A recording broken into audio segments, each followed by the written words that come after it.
Dikjarazzjonijiet kontrastanti tal-Prim Ministru Lorenz Gonzi u tal-Ministru Tonio Fenech dwar x'kienet qed tagħmel il-kumpanija mill-Brażil Odebrecht f'pajjiżna.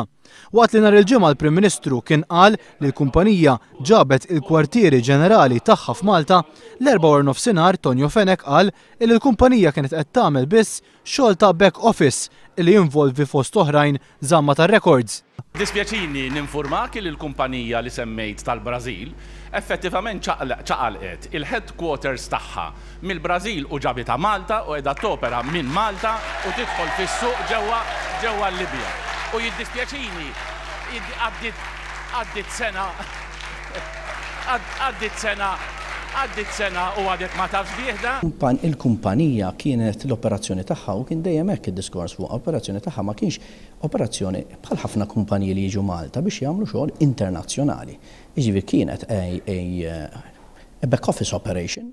Mistoqsi minn One News kemm għamlet investiment f'Malta din il-kumpanija Brażiljana, Tonio Fenech ma kienx jaf iwieġeb kemm hu l-investiment. Il-kumpanija kienet kbira ħafna. Min-naħa tiegħu ma' One News, il-Prim Ministru fl-ewwel opportunità li jgħid kemm tħaddem nies f'Malta din il-kumpanija, issa li isema sar pubbliku, għażel illi ma jweġibx. Prim Ministru tikkonferma li l-kumpanija Brażiljana għandha biss 4 ħaddiema?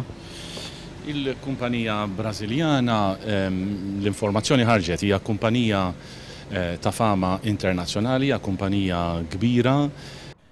Minkejja rapporti jgħidu li l-kumpanija Brażiljana ser tagħlaq skont il-Prim Ministru issa huwa fidejn il-kumpanija biex tara meta ser tinvesti u tikber. Il-kumpanija tagħmel l-assessments tagħha ta' x'inhuma il-momenti opportuni biex tinvesti biex tikber. Intant minkejja rapport li l-kumpanija qed tiġi investigata b'rabta ma' allegazzjonijiet ta' korruzzjoni, għall-Ministru Tonio Fenech il-kumpanija hija waħda serja.